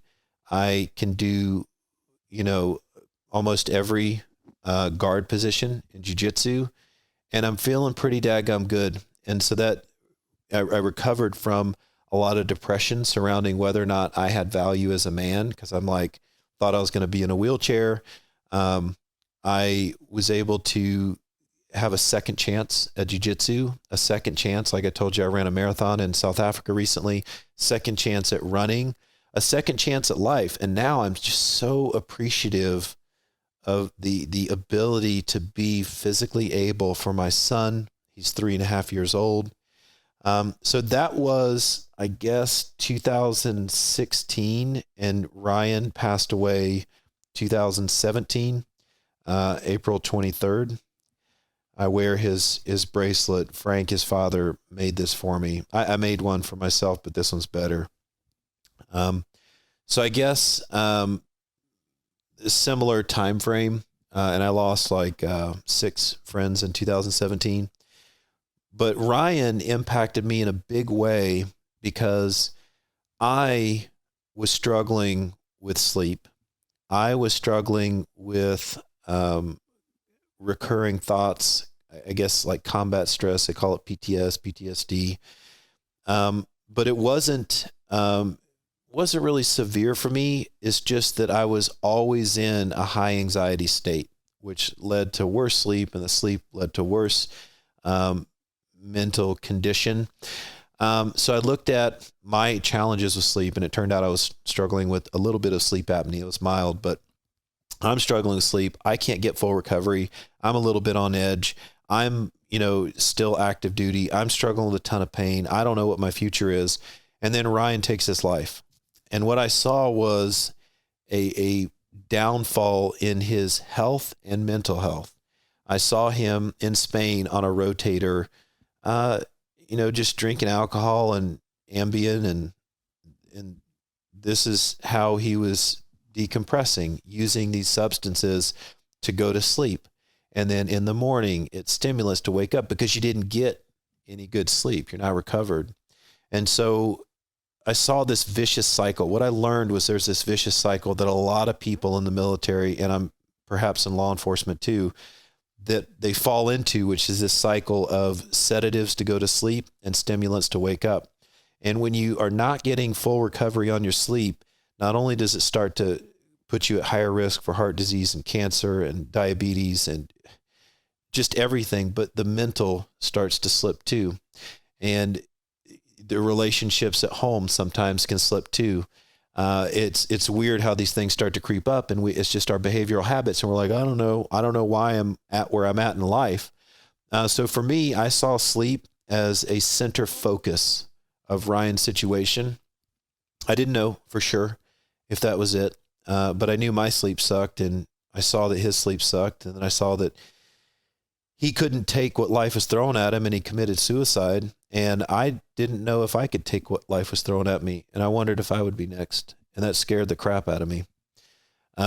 So I wanted to focus on sleep because I thought not only was there the VA and the investigation and people, there's something missing here, right? And TBI was a part of that for all of us in the SEAL teams, but traumatic brain injury. But I wanted to find out, is sleep a thing? Like, is it associated with all this stuff? Like, nobody's talking about sleep. There's nobody teaching us about sleep. We don't talk about it at the VA. Everything's just kind of rolled into, TBI, PTSD, sleep, insomnia. Everything is put into this PTSD funnel so you can get benefits, whether they're really struggling with PTSD or not. You can see that reflected in the statistics of PTSD claims. But I had a fire inside of me, and rather than be depressed and, go down this negative path with Ryan, I thought, I'm going to make something good out of this. And maybe I can't save Ryan, but I don't know, maybe I can save people like him that are struggling with the same thing. Maybe I can save myself. And so I went to graduate school. I went back and I finished my bachelor's on the Navy free college program, which was smart. And all the other forces had actually paused their college tuition at the time. So I got lucky, but finished my bachelor's, transitioned out of the Navy, went to graduate school. I'm so lucky that I got accepted at UCSD because I must have had a good interview because it wasn't the grades. So I went to graduate school. I spent a lot of time in the library. I'm asking people questions. I'm going to talk about this topic at the First Responder Conference in April. I went to school to figure out, is sleep and mental health related? And I wanted to build technology that helped out with sleep. This is my way of, as a tool maker, I wanted to build a tool that helped people. As somebody who wants to solve problems, my tool making ability and technology was my approach to helping with sleep. And so what I found was that there is an interconnected relationship, a bidirectional relationship between sleep health and mental health. And we didn't know that before. We didn't know that sleep could impact mental health. We always thought, oh, well, he's crazy. His course of sleep's going to be off. So mental health impacts sleep health. But actually, it's a bidirectional relationship. I plugged in with a bunch of people. I actually talked to every doctor I could at Balboa. But there was one guy in particular, Dr. Mishra, who was a psychiatrist.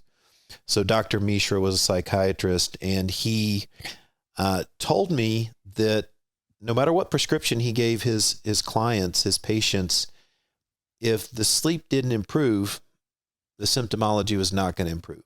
However, regardless of what he gave me, he gave them a sugar pill. If the sleep improved, their symptoms improved, period. And so sleep was integral to recovery from a mental health condition or just in maintaining good mental health. And so that was really profound and impactful for me when I made that realization.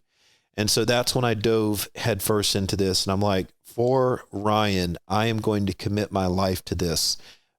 I'm not really any use to the SEAL teams now, but maybe I can support from the back. Maybe I can still have some value and help out where I can. So I wrote a paper called, A World of Daytime, which was about light, sound, and temperature and how it impacts sleep from a neurological perspective. Spoiler alert, it does impact your sleep. No, I don't believe you. Yeah. How could it? Ryan passed away after I was hurt. I was medically retired after that. I had already kind of set my sights on a mission of focusing on sleep and helping people like Ryan. And in those ways, that sits well with me because I can sleep at night knowing that, there's nothing we can do about Ryan. That's in the past, but there's people right now that I can help. That's why I did the Purple Kool-Aid Zoom call on Veterans Day. Not to go too in depth on it, but just rather than having some big gala on Veterans Day and this and that, it's like, if we just need to have that brotherhood and sisterhood in those times when people are thinking about stuff and they're super high at risk. I just want to build community at the grassroots level. I want to help the individual. Like you said, right? That one person. It doesn't have to be this big, great thing. But that's kind of what the Purple Kool-Aid was about. It's like, okay, it's Veterans Day. Let's all just connect, right? Nobody's going to be sitting at home drinking by themselves. Let's connect on a very, very just human level. So since getting out and getting into, what do you officially call yourself? Does what you're doing have an official title to it? I don't know. I'm just being me. I call myself a sleep scientist, but I probably should change that because nobody knows what that is. I thought that was a real thing, but basically I'm somebody who is very interested in the study of sleep, impacting other people's sleep, helping with sleep, the technology that can impact sleep, building technology surrounding sleep. I just love all this stuff. It's like my niche. So what do you call that? Sleep scientist. Yeah. But what was your first affirmation, or do you remember a very pivotal moment where somebody from outside, maybe a former teammate, somebody from the military, acknowledged what you were doing and saying that needs to be furthered? Was there ever that moment? Because I know you're driven by your own, like, hey, I see this is important, but do you remember the first affirmation you got on that? I can tell you that 62 Romeo and working with this organization to help veterans and first responders has been one of the most rewarding things I've ever experienced in my life. And the reason why is because it's taken the theoretical and made it a reality. Like, you can think in your mind, like, I'm working towards something good. But when I took a step back from trying to build sleep technology and wanted to help veterans and first responders through 62 Romeo in this nonprofit, it's a sleep course that you go through. It's all virtual. You just send you a box of stuff and you're on your way. But getting those testimonial videos, feedback from people that we had changed their lives, really not only brought a tear to my eye, but it made me feel like it's finally come full circle. Like I'm actually doing something that's making a difference. I'm gonna get teary-eyed up right now. So seeing those people, and we have some videos beforehand of people applying. We ask them to do that for obvious reasons, right? We want to see who they are. And you can see, we all know how humans look. And when you see beginning, here they are in despair, you can see it in their eyes. And then after they go through the program, the relief, just the brightening of the face, like the glowing, you can tell that they've been getting good sleep. And they talk about, my marriage is better. You saved me, man. I'm finally on track and I feel okay. That to me, I maybe I'm addicted to helping people now because it feels good. It does. I'm sure it does. It has to, when you can, especially like when you put it in the context of, I can see the before and I can see the after. Yeah. You know, and you even going back to Ryan, you saw it in him, the change in, you know, the negative change, the more drinking. And unfortunately for most of us, when we're on the outside looking in, it's easy to see the change. So it's got to drive you when you're seeing the positive change. Yeah. How hard was it to get 62 Romeo off the ground? I am not a one-man show here. I'm kind of supporting the organization. And, you know, it all started with an idea we had last year, and we tested it out, and it did really well, right? And so this year, I got with a bunch of other people and started putting together the mechanics of like, hey, how can we do this for real? Like, let's make it a nonprofit. Let's, make it for veterans and first responders only. Let's have a laser focus. Like, what are we doing and what are we not doing? And then let's formalize the structure of this program. And I got to tell you that I believe that this is the best sleep program in the world. And I'm not just saying that because I'm a team guy and I like to say everything's the best in the world.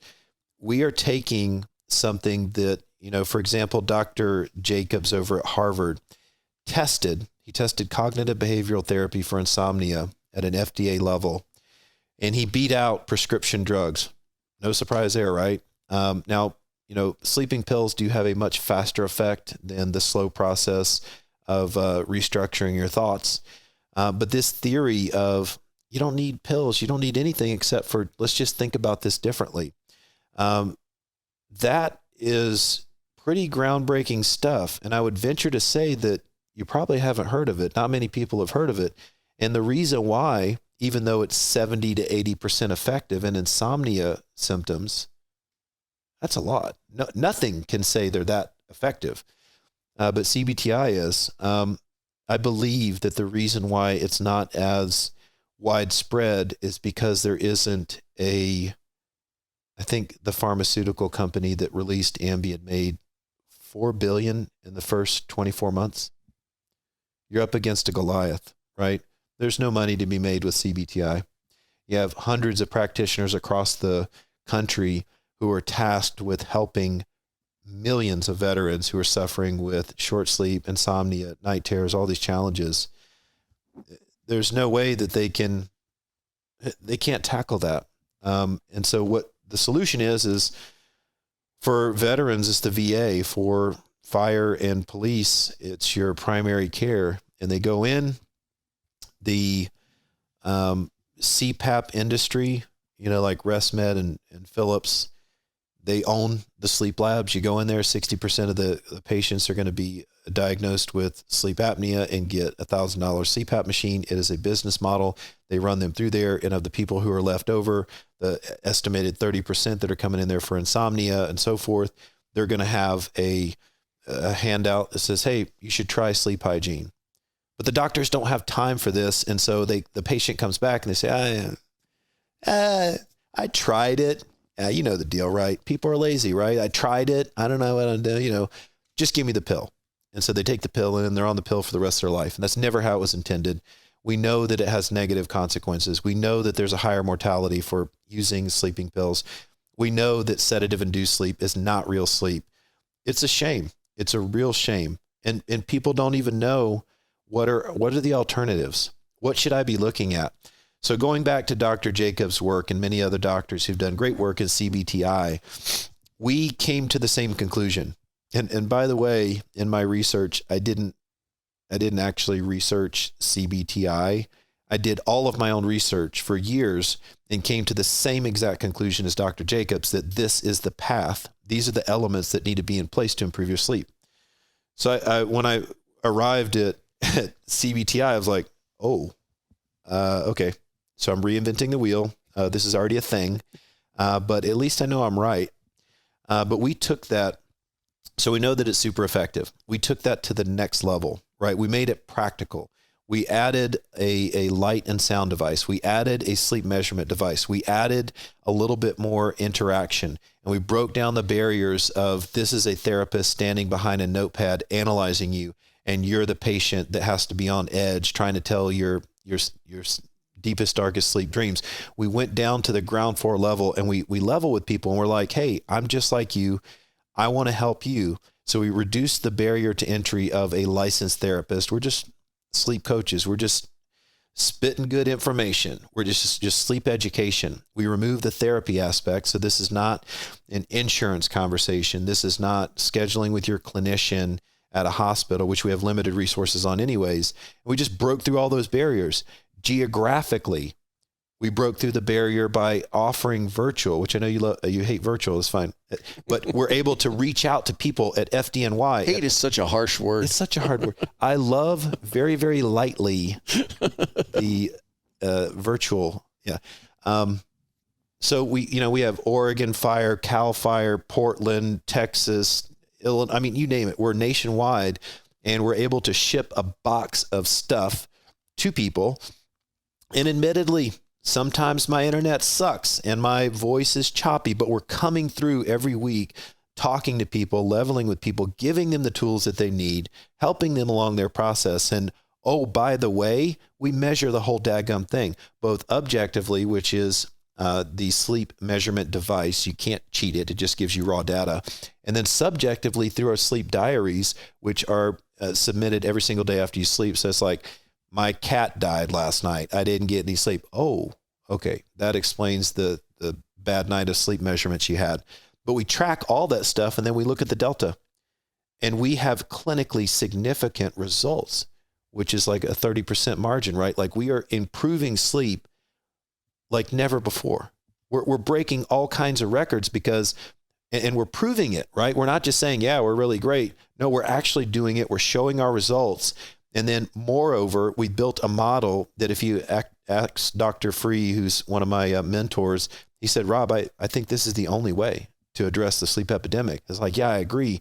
We will have people as they transition out of the military, come into the program, get their sleep on point. They graduate. They've got that 62 Romeo certificate. Then if they so choose, they can apply to be a sleep coach and have a paid job. Now we're full circle. Now we're giving back to the community. The community is part of the process. And each one of those individuals, pending financial support from our lovely, wonderful donors, like Reliable Automatic Sprinkler Company, we're super gracious. Now we're taking those individuals, giving them jobs, and each one of them has their own class size of 15. Now we can grow exponentially. We've broken through all the barriers. And for the first time, we're looking at, we might actually be able to make a dent on the sleep epidemic that's going on right now. Your recent cohorts have been more focused on the firefighter side, correct? Yes. Going back though, you made an interesting statement of guys transitioning or men and women transitioning out of the military could come to your program. How do we get this program to the active duty soldiers and sailors and Marines so that they're getting better sleep while they're actively deployed? Because I'll take you all the way back to think of a deployment you were on. I can imagine you were not getting optimal sleep to be a special forces operator. Yep. Yeah, that's a tough one. We are working with active duty military. We are working with active duty fire. We have a ton of police on the waiting list. I'm just trying to figure out funding. And one statement that I made the other day, don't hold me to this, is I really want to find a way to help our police and eventually doctors and nurses who are on the front lines as first responders in their own way with terrible sleep schedules. But I really want a way to help out that list of police who've trusted us and put their name on the application. So maybe I can do that with RAM as the fundraiser, the Race Across America. TBD, we will see. But I do care about those folks. And so right now it's mostly fire because we have funding for fire, veterans because we have funding for veterans. We're working with, active duty Navy SEALs, no names. But it is a very important question. Like, can you even do this program? And a lot of times the answer is no. It's not in alignment. The schedules don't work. And even if you do go through the program, okay, now you have all this knowledge, but you're never going to get good sleep. I mean, I think we were gone 256 days out of the year when I was in the teams, just gone. Good luck getting good sleep. So, these are the sacrifices that we make. We're suffering, like we mentioned with our children, like we're suffering a little bit, and maybe it shortens our life. Maybe it impacts our health, but this is the decision we made.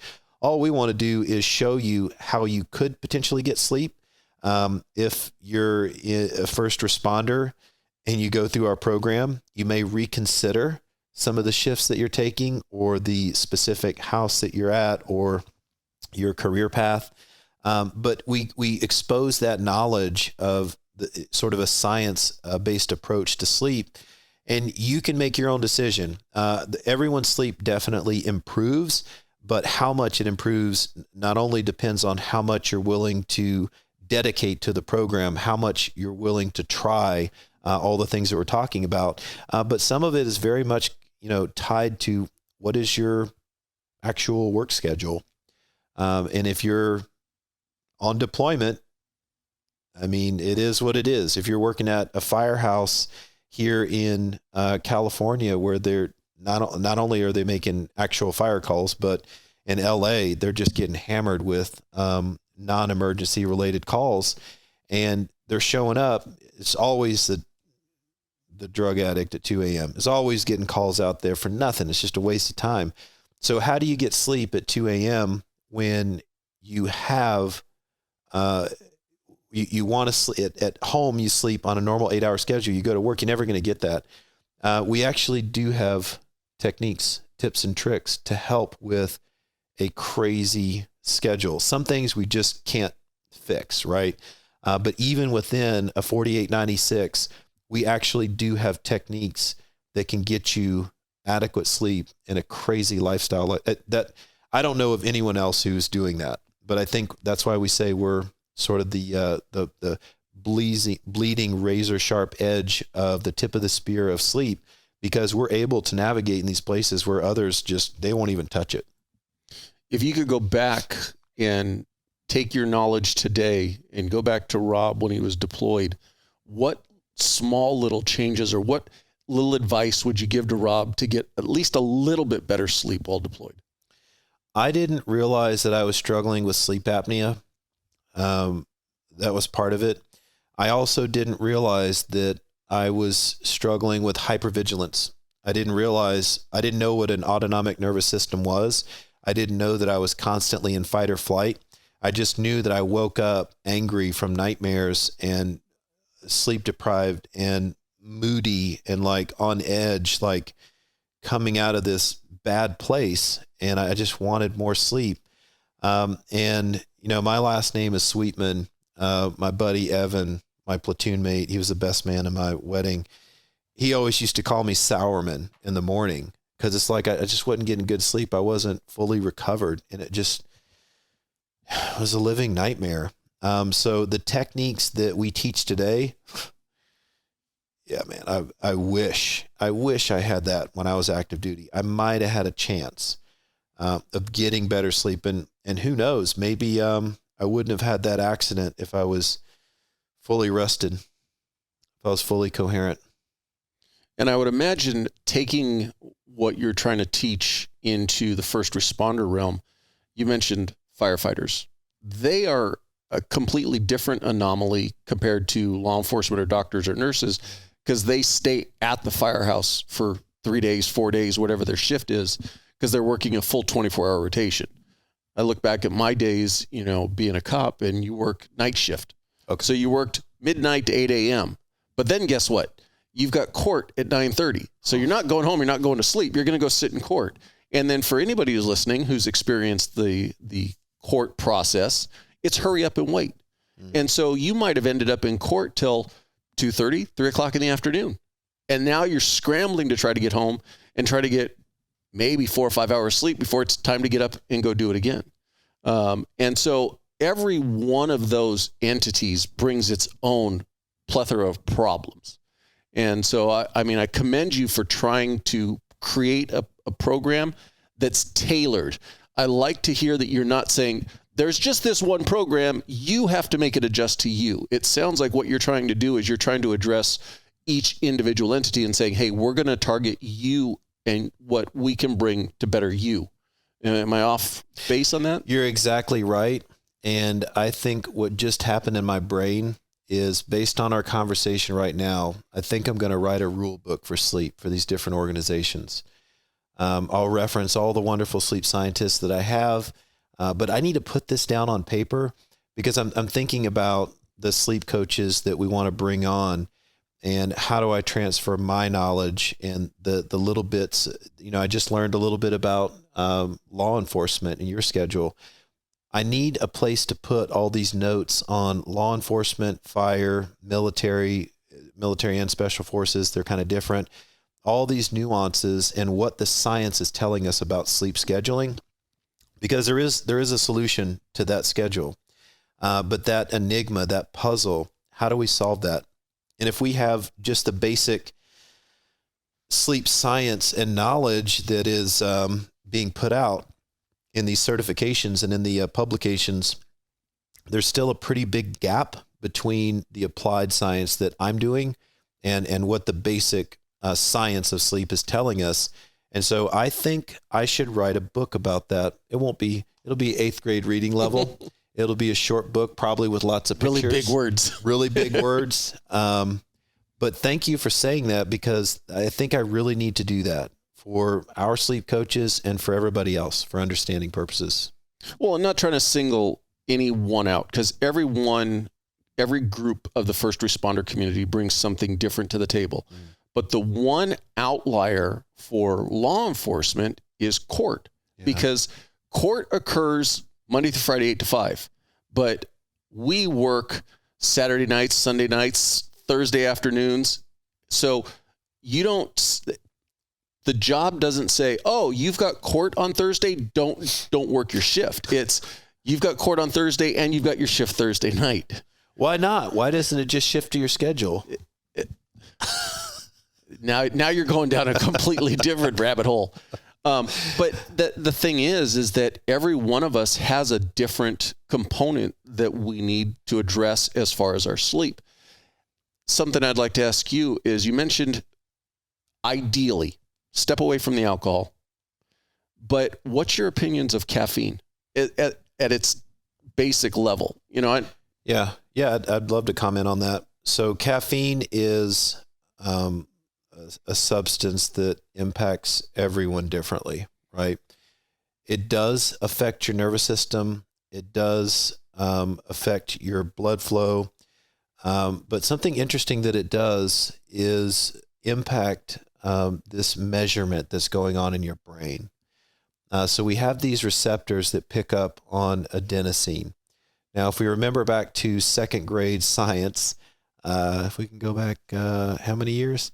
It's a lot longer for me. It's so far ago. But there was a term called ATP, and that was part of the energy process at the cellular level. And ATP is just adenosine triphosphate. And the byproduct of that after the energy is used is this adenosine. And so adenosine is, part of, it's within your body.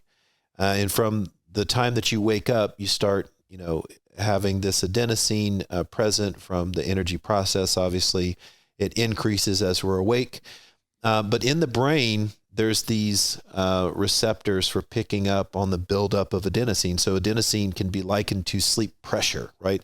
So this buildup of adenosine, it only happens while you're awake. So the minute, ready, go, the adenosine starts building up in the brain. It's building up. If you hit like 20 hours, sometimes we talk about the average person at 20 hours of being awake has the same cognitive performance based on a psychomotor vigilance task as a legally inebriated person. 0.08, test them. We'll show you. Behind the wheel, it's the same. And that's scary, right? Because we all have worked long shifts.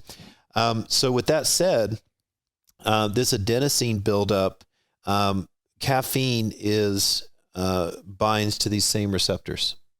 So, and the caffeine almost like pushes its way in and attaches to these receptors, blocking the receptor's ability to sense the volume of adenosine. So if adenosine builds up throughout the day, we get sleepier and sleepier and sleepier. And there's a number of other processes, like we can talk about siestas and the daytime drowsiness, but like when you get to that point at 20 hours, I mean, you're going to start having micro naps. Like you're going to start having uncontrollable.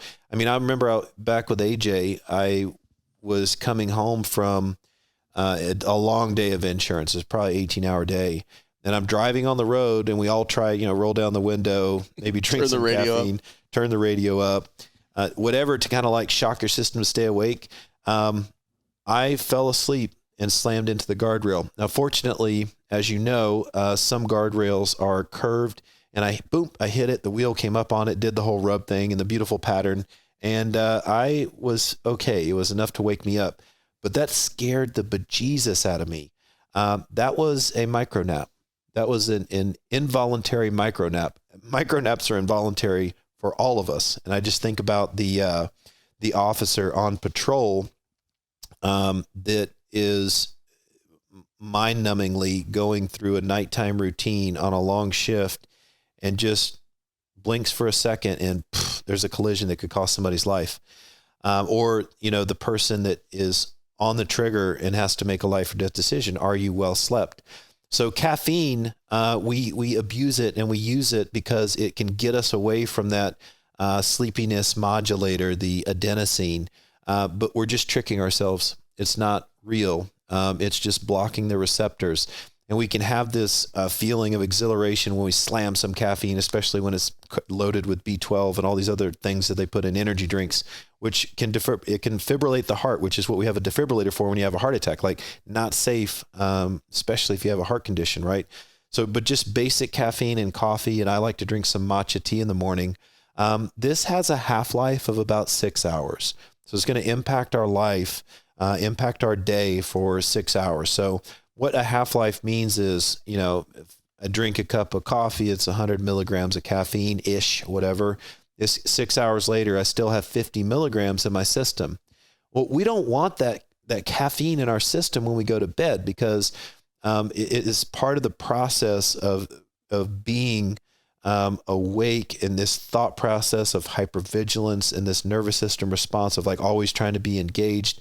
And I believe that there aren't a lot of studies on this, but I do believe that all of this fight or flight caffeine consumption can lead to an overexcitedness that, one of the issues is noradrenaline levels in the brain leading up to sleep, right? And does that impact night terrors? Does that impact the level or the depth of sleep that you can get into? What we want is less caffeine, less excitement, shifting the autonomic nervous system into a rest and digest state, relaxing, chilling out, like we're in California, chill, brah, right? So if we can get into that chill state, I'm being for real. I mean, I'm joking, but if we can get into that chill state just for once in our day, just relax, it's actually easier to slip into this hypnagogic state is the technical term that we use. And reach those sleep stages that we need uninterrupted. If we're drinking too much caffeine, like we always recommend, stop drinking caffeine after lunch. At the latest, I've been guilty, right? At the latest, let's cut it off at 3, because that half-life is real and it carries on into your sleep. And I have people that are like, I've had guys tell me, it's like, well, Rob, I stopped drinking caffeine after lunch, but it's still impacting my sleep. I was like, well, yeah, because you drank a pot of coffee. So, if that's 1,000 milligrams of caffeine, well, that's still 500 6 hours later. It's like, come on, there's a quarter life. So caffeine can cause nighttime awakenings. Caffeine can cause increased urination. Caffeine can cause, changes in the nervous system. Caffeine can cause interruptions in certain stages of your sleep. So we want to be careful about that. Like I said, it affects everybody differently, but maybe reconsider that cappuccino as a nightcap after dessert. It definitely can have a negative impact on sleep. So try to limit your caffeine consumption throughout the day. We don't want too much caffeine. This is big boy, big girl rules. You know how much is too much. And then try to stop after lunch, and then it won't impact your sleep in a significant way. And I don't want to bemoan the growth of the coffee industry, because I enjoy coffee. I like it. But 25 years ago, you couldn't drive down you could pull into a McDonald's, but nobody did because all they offered you was black coffee. But now you can pull into a coffee shop on the side of the road and you can get, this Java whatever with, 17,000 calories and probably, but we've made it very easy to consume large amounts of caffeine in our natural daily lives. And how do we get people to kind of, like I said, I'm not telling you to quit caffeine, but start moderating the amount of caffeine, because it's everywhere you turn around. Yeah. Some people need to quit. Some people need to quit just like alcohol. But for most people, we want to live our lives. Let's just live our lives in moderation. I'm going to tell you the secret to all this, and you're going to laugh. Okay. The challenge accepted. I'm not going to laugh. You are not allowed to laugh. The secret to all this is discipline. Not heard that before. The secret is discipline.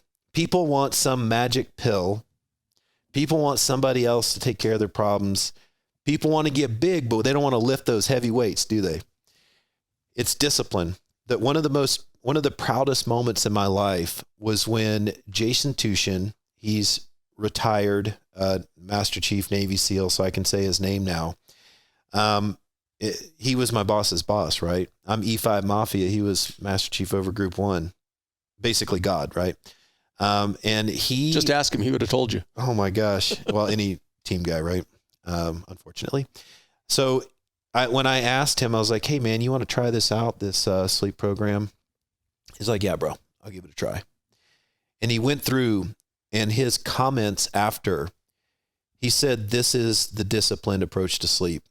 And it made me want to shed a man tear, because I'm like, heck yeah. For a legend in the SEAL teams to say, I had the disciplined approach to sleep, that's hardcore. That's cool. So I like to say that. I like to think that we do have that stoic approach to sleep. We do have that, disciplined approach to sleep. When people come through the program, I say, no pills, drug surgery, none of that stuff, non-invasive. It's pretty simple. And they're like, what is it? What could it be? I didn't say it was easy, right? And in week 2 and week 3, we have a lot of people moaning and groaning for good reason, right? It's like, oh, I actually have to change something in my life? Yes, that's what we're asking you to do. You choose your poison, right? You choose what recommendation we give you to improve your life. We'll give you more tools to put in your toolbox than you need. Your sleep better than anybody else. So you choose which technique is most applicable in your life. And for those reasons, people have a lot of flexibility. But when it comes to changing things in your lives, it's incredibly difficult. But once we can get over that hump together, and there's a little bit of encouragement, we acknowledge week 2 and week 3. Okay, we know it's tough, but we'll get over this hump together. Then in weeks 4, 5, and 6, we start to see those habits really start to solidify, and the sleep performance just does this on the chart. It improves and it increases, and the delta from start to finish is incredible. Like I said, it's groundbreaking. We're saving lives. Well, you hit on a huge point, because it's our lives in general.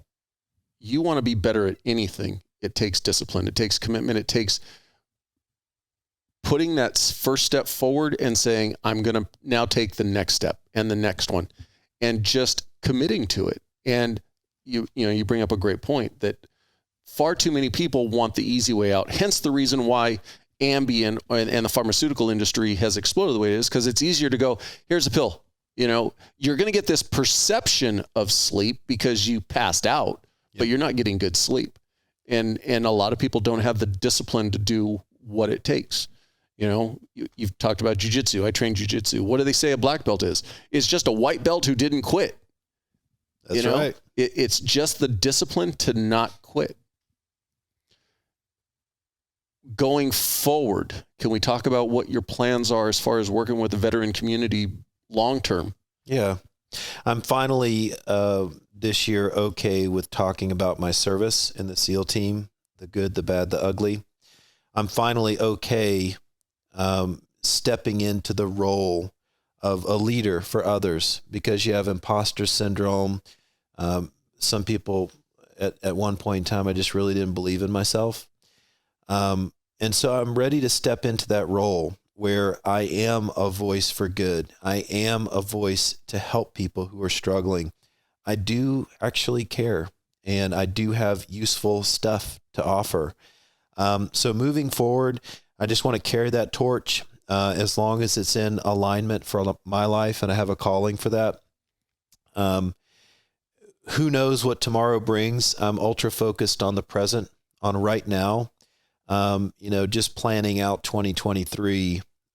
We have some fundraisers, some competitions that I'm going to do for charity. I love giving back to others, but for the first time, we're probably going to shift focus to 62 Romeo and do some charity events to raise funds for the veterans and first responders within our organization. I see a ton of growth, like I said, in the recently released video on testimonials from firefighters. We have served 72 veterans and first responders to date. We just got started. And our goal is 600 next year. So that means we need more money. We need more cohorts stood up. We need more sleep coaches. We need those positions to be filled so that we can help each other. There are hundreds of thousands of firefighters. I don't know how many police officers. There's millions of veterans all struggling with sleep. 30% of our country in the United States is struggling with sleep. That's just the blanket statement for all people in the United States. First responders, military, these folks are struggling like you wouldn't believe at an incredible rate and an overwhelming number. And the only way to address all of these folks is not the same model that we have now. It's not the VA and Kaiser Permanente and Blue Cross and this, very profit-based system where we have just either you have pills, which is not the answer, or, therapists that do the CBTI that are just in limited quantity. It's not going to work. It's never going to work. This 62 Romeo is the solution. We're proving it. We have a proven model. We're building it from the ground floor up, where the people who go through the program are coming back into the program and helping others. Therefore, we can expand. So all we need is the funding. And by the way, we do this stuff at cost. We put 15 people through the program for as much as it costs for one person to go through CBTI with the insurance and all that junk. Because we're cutting through all the barriers, because the only thing we care about is seeing the results and the difference. So that 62 Romeo is the only way that we're going to be able to address the epidemic, which is millions of people that need our help today. And the next step is 2023, 600 people. And then as we grow, if we could grow at that scale, that's 10x every year, then it would be 6,000 the next year. And I'm up for the task as a leader and as somebody that can manage the stress and the growth. If that's what is in alignment for the organization, I can handle it. And I have mentors that can help me prep for that, people that are much smarter than me. We can build the team. We can grow it out. And people deserve this, especially veterans and first responders. These are the people that deserve help and love more than anybody else. The whining college student that just wants to talk about their identity. God bless you. You are valuable. You are important, but it's the first responders and the people who are breaking their backs to serve our communities that really deserve it first. And I'll stand by that statement. They really do. How could somebody I know you mentioned you've already got a waiting list, but how does somebody go about getting into your program or getting onto the wait list for your program? Get on the wait list. It's not that long. We have been moderating it and regulating it. And every time I come on a podcast, we have tons of people apply. Don't be afraid. Please apply. That gives me the ammunition to show, potential donors like, hey, look, these people need help today. Give me the money to do this, or give the organization the money to do this, and the organization will help you. But 62romeo.org, 62romeo.org. We also have 62r.org and 62romeo.org spelled out. We have all of them, but they all go to the same place. That's where you can find information about this organization. That's where you can find the application. You put in your email address and your password to gain access to private website. And then once you're a member in the group there, it's free.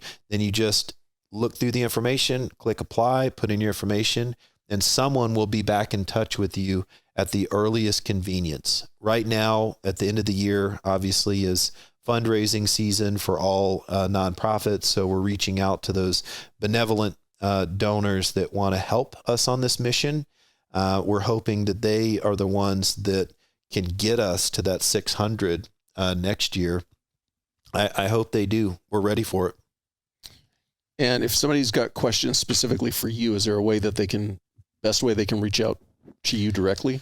Yeah, I hesitate to put my email out there or my phone number because I already am struggling to keep up with the flow. But I would just say LinkedIn, Robert Sweetman, LinkedIn. I'll get to the messages eventually. And if you put in an application with 62 Romeo, eventually we're going to cross paths. So those are probably the best ways. I also, surprisingly, I started on TikTok because I did a dance with my daughter, it's so silly, but for some reason, people actually listen to me on TikTok. So I've been dropping, knowledge on sleep and stuff like that on TikTok. So people can, if they have that app, they can follow me on there too. I would highly recommend it. I know that's how, one of the ways that I came in to know about you was just seeing some of your shorts, just talking about the importance of sleep, how to get better sleep, little things that you can do, and so I would say it's a great jump off point to start learning about how to improve your sleep. Thank you for that. Any last piece of advice for veterans, first responders on just, improving their sleep? Obviously getting into your sleep program for those, but just little things. Rule number 1 of our program is there's no such thing as perfect sleep. So once we get that out of our head, because since the emergence of all the sleep measurement devices, now we have orthosomnia, which is when sleep data negatively impacts your sleep. People are obsessing over the data. It's hilarious.